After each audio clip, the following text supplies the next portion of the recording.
KONI itu sendiri sebagai manifestasi juga dari dasar negara kita, Pancasila. Karena dia jadi atlet, dia populer, terkenal, lalu dilirik oleh partai politik. Turnamen-turnamen seperti ini dijadikan sarana untuk dalam tanda kutip melegalkan politik uang, katanya. Ada beberapa orang yang berpandangan seperti itu. Kita paling bisa ngimbau ya, kalau emang kita ini ya rutin dari sekarang, jauh-jauh dari pemilu kita sudah rutin event kan, jadi sehingga kita nggak dituduh. Tapi kalau nggak pernah selama ini di olahraga atau pas pemilu sedangkan event, ya wajar orang menilai kan. Iya.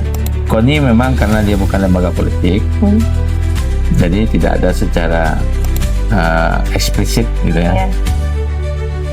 Nggak ada KONI, nggak ada ngatur. Di KONI ini nggak ada partai politik. KONI ini yang ada partai KONI. Orang KONI bela KONI gitu kan. Iya.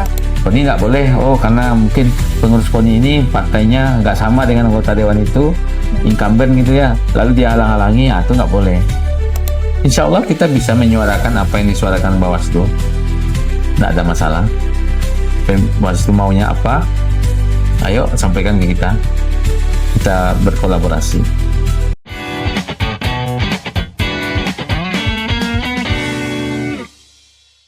Olahraga hadir dari nilai luhur, sportivitas, kejujuran, tekad, dan kerjasama tim. Di atas lapangan, semua orang sama.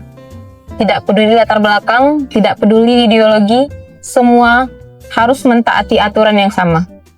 Namun kita juga tidak dapat menutup mata. Olahraga memiliki daya tarik yang sangat besar. Mulai dari stadion yang penuh, supporter yang sangat fanatik, hingga figur-figur olahraga yang menjadi idola di tengah masyarakat. Semua faktor inilah yang menyebabkan event-event olahraga menjadi sesuatu yang sangat menarik dan rentan untuk dimanfaatkan oleh kepentingan politik khususnya.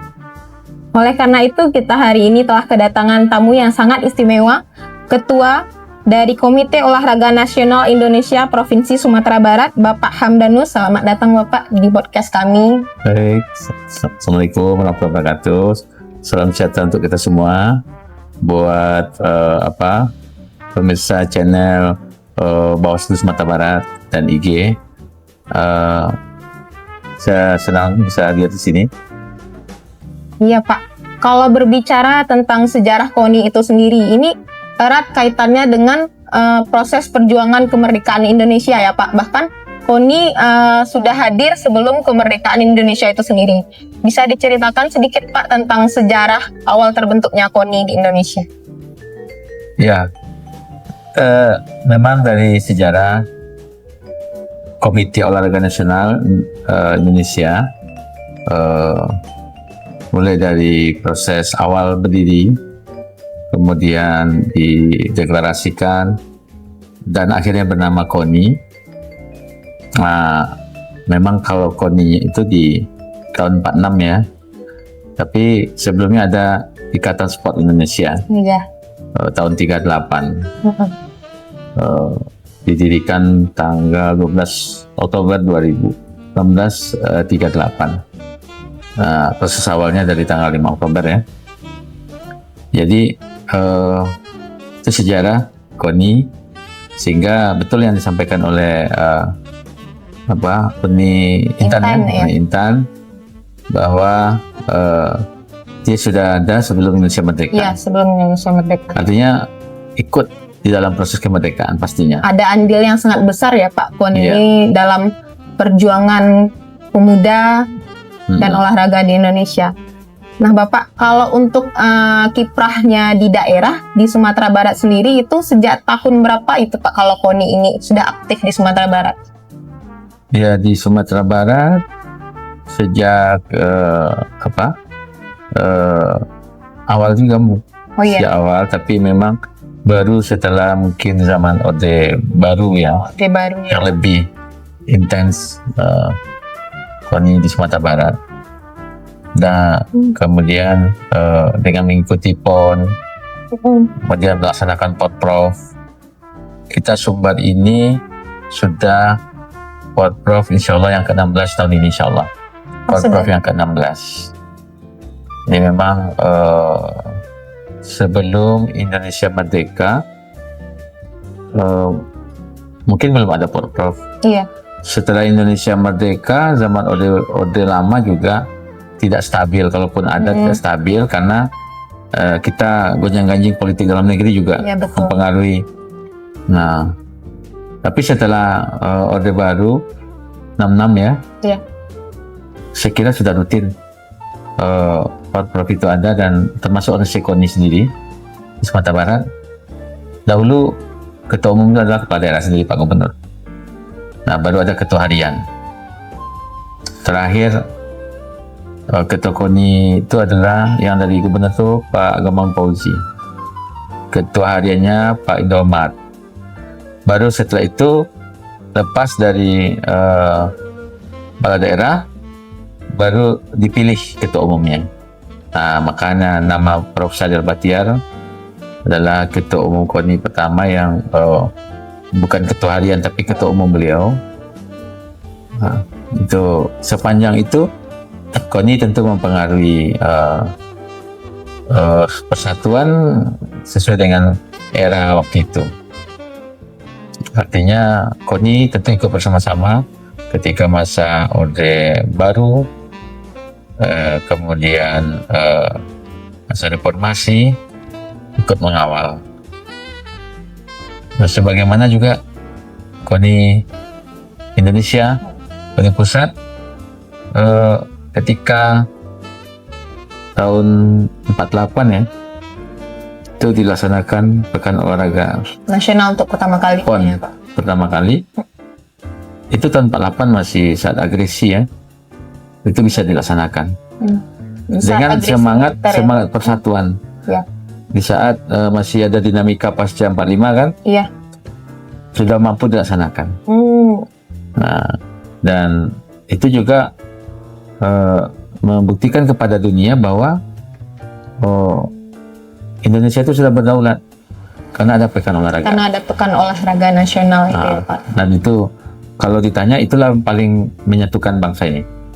Jadi perannya sangat signifikan sekali ya, Pak. Sangat signifikan sangat sekali. Signifikan. Nah, itu pada masa awal kemerdekaan. Hari ini ya bisa kita bahas lebih lanjut kan, bagaimana kondisi hari ini.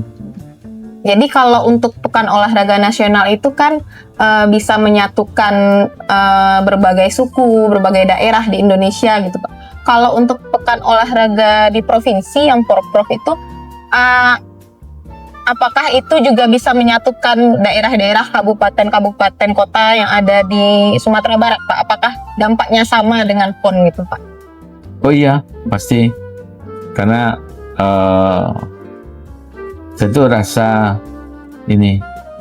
persatuan ranah Minang ya, atau Sumatera Barat, karena kita juga ada Kabupaten Mentawai ya. Jadi antar kabupaten di event itu berkumpul. Contohnya kalau ada misalnya yang merongrong Pancasila gitu kan, nah maka dipastikan itu event itu jadi event yang harus dihadapi oleh orang-orang yang merongrong Pancasila. Karena apa?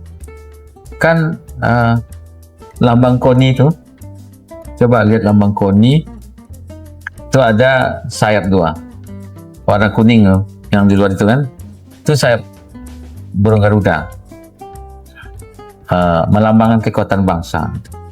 Lalu ada 3 lingkaran, itu persatuan. Di tengahnya itu ada api, itu semangat yang tidak pernah padam. Di tengahnya lagi ada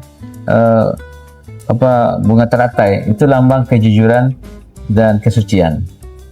Nah, kejujuran, kesucian, tapi ada semangat. Jadi ini api semangat, bukan api perpecahan. Api yang menyala, tapi api semangat. Semangat yang tidak pernah padam, tapi ada situ kesucian, kejujuran. Nah, lalu itu yang 3 lingkaran tuh melambangkan persatuan bangsa. Jadi ada KONI itu sendiri sebagai manifestasi juga dari dasar negara kita, Pancasila. Jadi KONI sendiri tidak hanya menjaga tentang atlet dan olahraga saja ya Pak, tapi pada dasarnya KONI memiliki semangat untuk menjaga kedaulatan negara Indonesia itu sendiri ya Pak. Iya, mestinya KONI ini juga menjaga Bawaslu. Pastinya kan? KONI pasti dukung Bawaslu. Ya.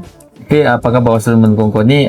Ya, mungkin ini salah satu manifestasi kita saling mendukung ya Pak dengan adanya podcast ini. Nanti masyarakat tahu kapan Porprov gitu ya? Iya.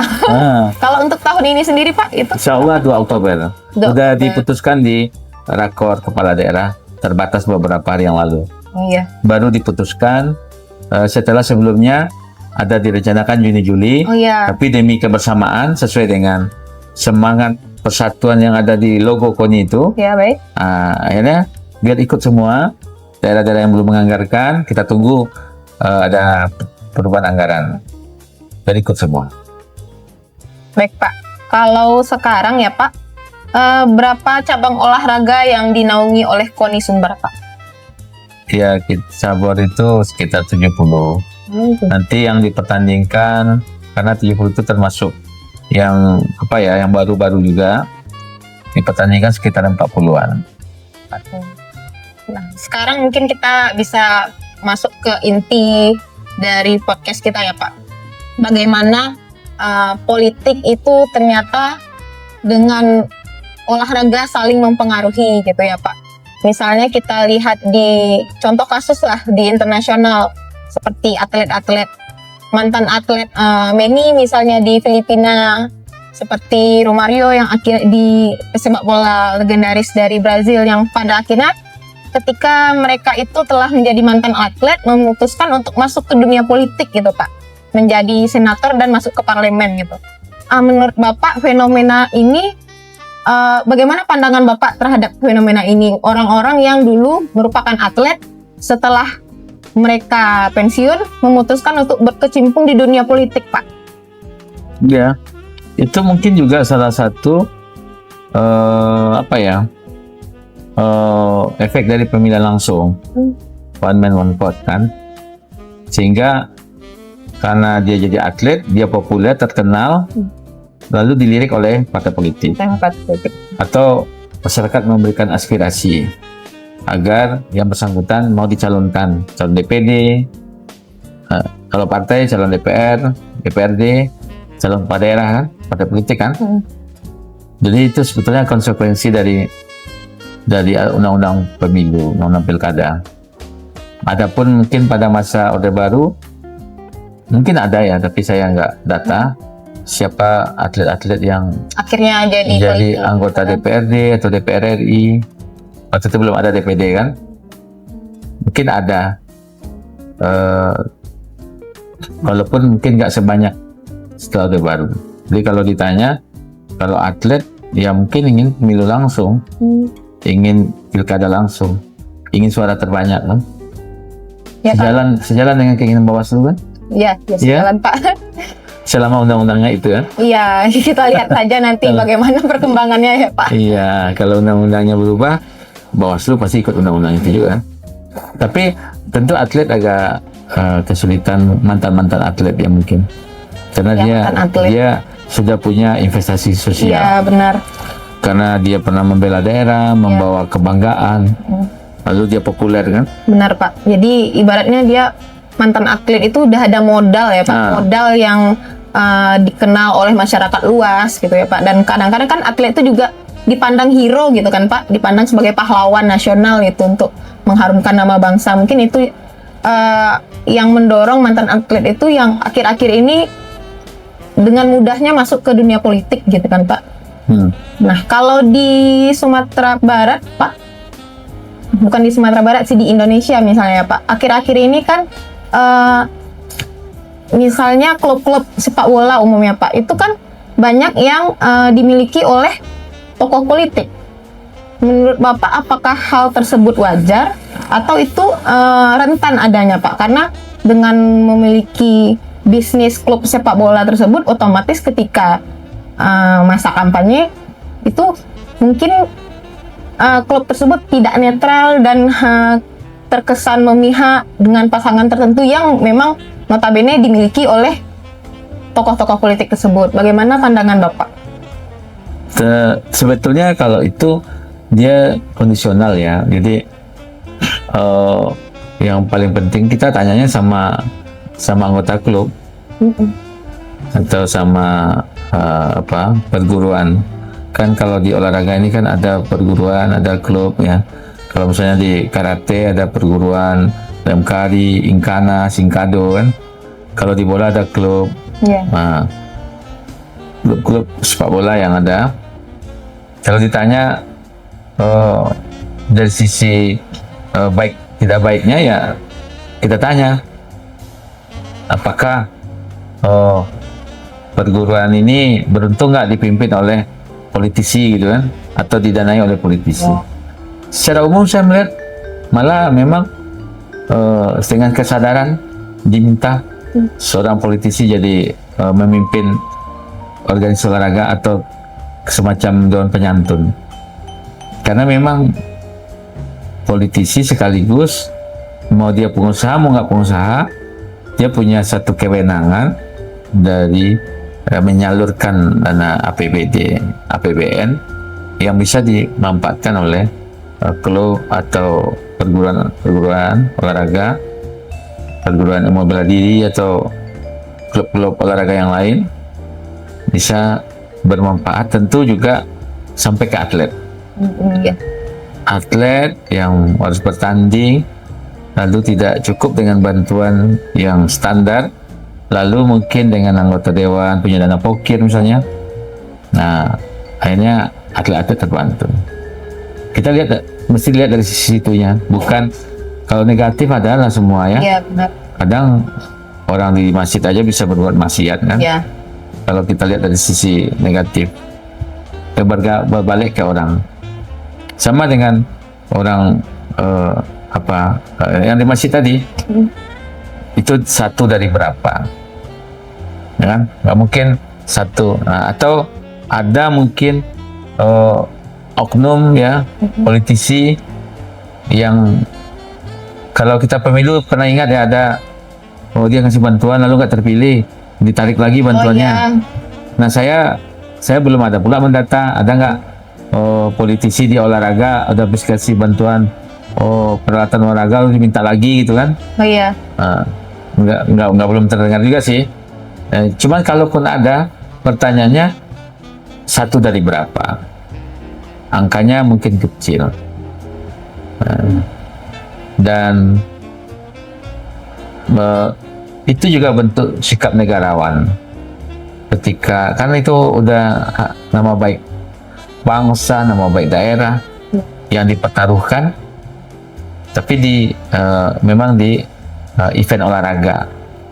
Ya siapapun yang mau dalam pertaruhan perjuangan seperti itu, mau politisi, mau pengusaha, mau siapa aja, maka tentu menjadi pahlawan di perjuangan itu. Ya benar Pak. Dan hari ini saya melihat di kondisi Sumatera Barat banyak politisi yang membangun olahraga. Ketua-ketua cabang olahraga itu banyak politisi, dan kita merasakan semangat juga di atlet juga. Ketika dia lihat ketua cabang olahraganya itu anggota dewan gitu ya, dia udah ngerti sekarang ada uang pokir segala macam kan. Nah itu ada gairah lah gitu di situ. Ada gairah ya. Ya Pak, tadi kita juga menyinggung bagaimana kondisi olahraga ketika masa Orde Baru, Orde Lama. Menurut Bapak sendiri, apa relevansi antara kemajuan olahraga Indonesia dengan kemajuan demokrasi? Apakah itu sejalan, Pak? Apakah semenjak diadakannya pemilu di Indonesia ini terjadi perubahan positif terhadap olahraga di Indonesia? Kalau kita lihat dari sisi kebebasan berdemokrasi, ya mungkin itu lebih sejalan dengan olahraga. Ya kan, kalau bebas, kalau ada yang nggak objektif di olahraga pada masa-masa tidak bebas, tentu ruang menyuarakan itu agak sempit. Kalau sekarang terbuka, jadi saya misalnya sebagai pengurus KONI atau KONI, kalau buat kebijakan yang aneh-aneh, langsung protes. Nah, tentu ini bagus. Ya bisa jadi apa yang menjadi nilai positif pada masa Orde Lama dan nilai negatifnya, apa yang menjadi nilai positif di reformasi dan negatifnya, saya kira juga itu ada di olahraga. Contohnya misalnya karena zaman Orde Baru terpimpin ya, jadi karena terpimpin lalu tidak terlalu keras dinamikanya sehingga gampang terkonsolidasi, latihan tidak terganggu dengan pertengkaran KONI. Nggak mungkin kan bertengkar kan, karena ketua KONI-nya kepala daerah. Iya. Nah, siapa yang mau bertengkar? Kabit, wakil-wakil ketuanya, kabit-kabitnya kepala dinas pada zaman Orde Baru. Kerja aja kan? Iya. Nah, kalau sekarang, kalau bukan karena bertengkar ini, mungkin kita sudah kan sudah 8 tahun nggak porprov kan? Ini insya Allah kalau kita nggak porprov tahun ini udah 9 tahun ini. Nah, kita harus akui kan, mungkin kita kebablasan dalam demokrasi. Kadang juga kita nggak tahu kita siapa, KONI, kepala daerah siapa. Nah, ya kita ini kan pelaksana. Sesuai undang-undang kita pelaksana, organisasi pelaksana olahraga prestasi. Ya, yang penanggung jawab utamanya ya kepala daerah. Anggarannya ya dari kepala daerah. Nah, jadi sekira kalau ada kesadaran itu, ya kesadaran siapa kita, KONI, cabang olahraga dan lain-lain tuh, atlet semua. Kan sebetulnya nggak perlu, olahraga ini juga nggak terpengaruh mau orde apa ini. Kayak sekali kan, untuk zaman perang aja bisa PON. Iya, benar. Ya, jangan-jangan hanya PON yang bisa saat itu, karena ada komite olahraga internasional yang mengawasi kan, itu nggak boleh wilayah itu, tempat PON itu nggak boleh agresi. Iya, benar. Nah, berhenti perang kan, gara olahraga kan. Nah, yang positif pada zaman lalu mestinya kita jadikan olahraga itu positif lagi sekarang. Sedangkan perang saja dia positif, apalagi masa damai. Nah, ini sebetulnya koreksi kita bersama buat kita semua, bahwa pada zaman era reformasi ini, era berkemajuan ini kan, ya siang olahraga terdepan. Saya tidak segan-segan dalam pidato saya sampaikan, wahai kawan-kawan, saya bilang, kalau bisa KONI ini ketika orang lagi susah mendapatkan kedamaian, keadilan, ketenangan, dia datang ke kantor KONI sejuk hatinya. Nah, dia mendapatkan sesuatu soal keadilan, soal objektivitas, disiplin, nafas kita kan. Tuhan adalah kekuatan kita. Yang di luar warna keagamaannya tidak jelas, misalkan di KONI jelas karena ada Tuhan. Ya kan, di Mars Patriot ada Tuhan adalah kekuatan kita. Di luar disiplin nggak jelas, di KONI ada disiplin. Nah, itu memang harus kita mulai dari kita sebagai pimpinan. Ya, tadi alhamdulillah sampai sini nggak telat kan? Saya belum jam 2 udah nyampe sini. Ya, biasanya begitu, saya kemana-mana begitu. Ya, terima kasih Pak atas itu ya. Ya, karena kita malu kan sama teriak-teriak disiplin, napasku disiplin gitu kan. Udah bagus pula suaranya menyanyikan. Tahu atlet datang ke kantor KONI, kita nggak disiplin. Ya. Jadi KONI ini harus terdepan. Dan seperti saya katakan, KONI pasti bersama bos. Semoga tetap bersama dan semakin erat hubungannya ya Pak. Iya, apalagi udah diundang ini kan. Iya, betul. Udah minum kopi Bawaslu lagi kita. Iya, nanti sering datang ke sininya dia tuh Pak. Kalau semenjak minum kopi dari Bawaslu ini, itu daya tariknya beda itu Pak. Nah Pak, ada beberapa pandangan bahwa turnamen-turnamen seperti ini dijadikan sarana untuk dalam tanda kutip melegalkan politik uang katanya. Ada beberapa orang yang berpandangan seperti itu. Misalnya di turnamen tersebut hadiahnya berupa uang tunai dan turnamen tersebut misalnya didanai oleh pasangan tertentu. Nah, bagaimana pandangan Bapak terhadap hal ini? Apakah Bapak setuju dengan pandangan ini atau itu mungkin kita bisa lihat dari seperti klub tadi Pak, mungkin kita bisa melihat dari kacamata lain gitu Pak? Kita paling bisa ngimbau ya, kalau emang kita ini ya rutin dari sekarang, jauh-jauh dari pemilu kita sudah rutin event kan, jadi sehingga kita nggak dituduh. Tapi kalau nggak pernah selama ini olahraga atau pas pemilu serahkan event, ya wajar orang menilai kan. Iya. Ya itu kembali juga kepada masyarakat setempat ya. Kalau emang itu pun bagus, misalnya nih bapak ini nggak pernah 4 tahun politisi A gitu. 4 tahun nggak pernah sana event, tahun yang kelima event olahraga. Tapi itu dikembalikan lagi ke masyarakat. Kalau masyarakat nggak mempersoal, ya kita nggak ada masalah kan. Kita kembali ke masyarakat. Tapi kalau masyarakat ada juga kan masyarakat terima hadiahnya tapi jangan pilih orangnya, bisa begitu juga. Bisa. Kalau masyarakat itu udah marah, kadang-kadang marahnya tuh sambil senyum-senyum, bukan marah-marah ngamuk itu, senyum-senyum tapi nggak dipilih gitu kan. Biarin aja, nggak apa-apa, bapak itu bantu. Duitnya udah ditabung 4 tahun itu, kesempatan kita ambil duitnya gitu kan. Ya itu kembalilah kepada para politisi.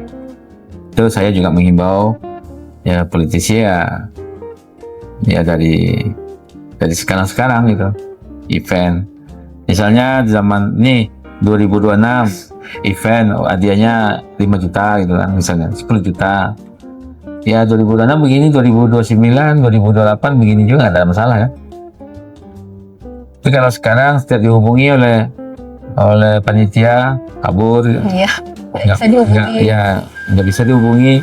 Lalu tiba-tiba besok 2008 nyari ketua pemuda, event ini event itu, mungkin itu kan maksudnya kan? Iya benar. Ya, nauzubillah min dzalik. Nauzubillah min dzalik ya Pak.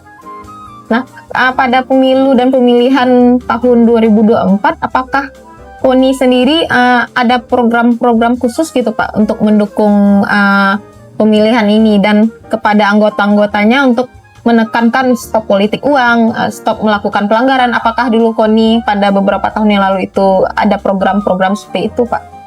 KONI memang karena dia bukan lembaga politik, jadi tidak ada secara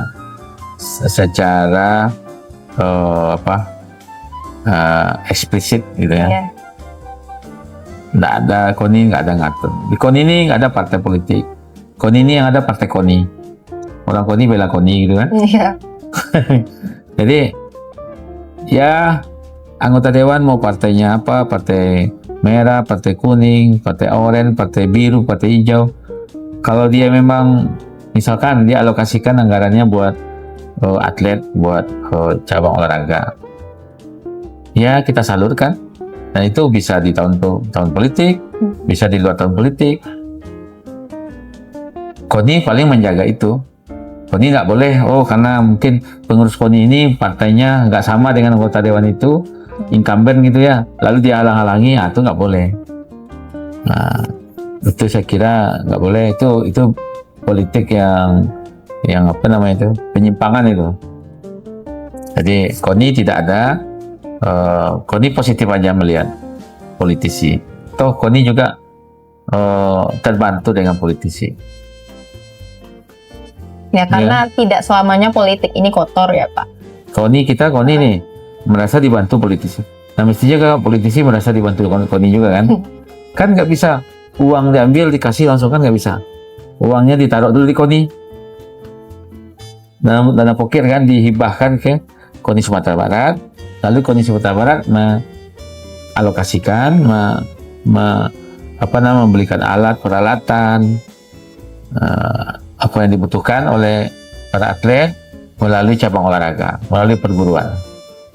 Nah, di KONI itu membantu politisi di saat pemilu atau di luar pemilu.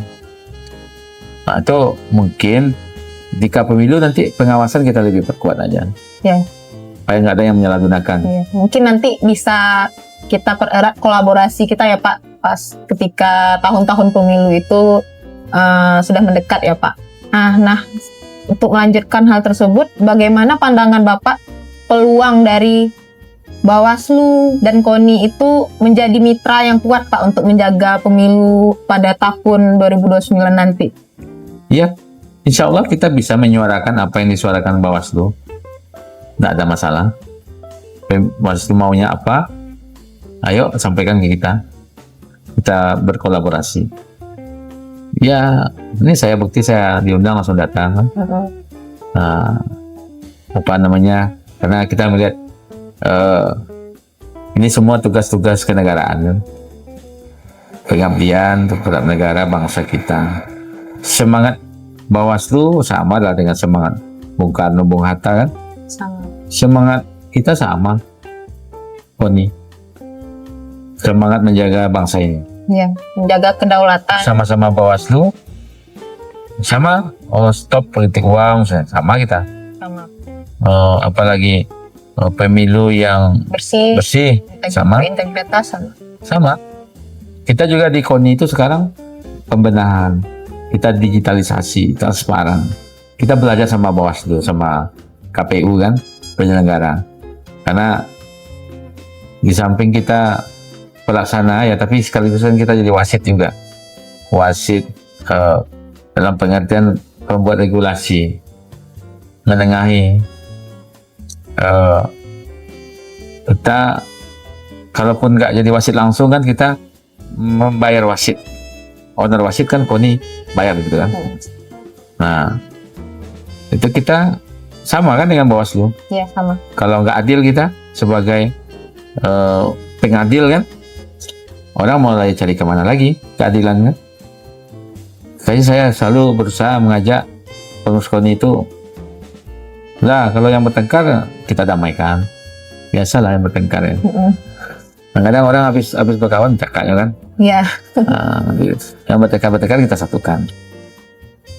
Nah, mungkin Pak sebagai penutup, apakah ada pesan-pesan kepada masyarakat di Sumatera Barat untuk tetap menjaga spirit sportivitas itu, baik itu di olahraga maupun di pemilu dan demokrasi? Mungkin bisa disampaikan Pak. Baik, saya tentu sebagai Ketua KONI Sumatera Barat ingin mengenalkan, jadi kalau ada yang belum tahu, kita logo KONI itu ada sayap burung Garuda, lambang kekuatan bangsa. Kemudian ada yang merah itu api semangat yang nggak pernah padam. Di tengahnya itu ada bunga teratai putih, simbol lambang kejujuran dan ketulusan, kesucian. Nah, ada di situ juga 3 lingkaran menyatukan. Artinya bila mana ini kita bawa untuk olahraga itu akan sesuai dengan cita-cita pendiri KONI itu. Kalau kemudian kita bawa kepada konteks berbangsa bernegara, soal politik, pemilu, soal hukum, maka tentu akan membawa kebaikan. Nah, untuk kita mengajak sportif dalam setiap kompetisi apapun kita sportif dan tetap menjadikan kepentingan bangsa di atas segalanya. Kalau anak-anak bangsa ini sudah menaruh bangsa di atas kepentingan dia, selamat. Ini bangsa ini selamat. Ke depan selamat. Pak, terima kasih banyak atas waktunya, atas perspektif baru dan tambahan wawasan bagi kami semua. Semoga podcast kita pada episode kali ini memberikan manfaat yang besar pada sahabat Bawaslu dimanapun Anda berada. Untuk menutupnya mungkin kita bisa sama-sama, Pak, menutupnya dengan slogan Bawaslu. Ya, pakai gini nggak? Ya, itu terakhirnya Pak. Ya. Baik. Baik. Kasih kode 1, 2, 3. Bersama rakyat awasi pemilu, bersama Bawaslu tegakkan keadilan pemilu. Salam olahraga. Salam olahraga. Jaya. Jaya. Salam awas.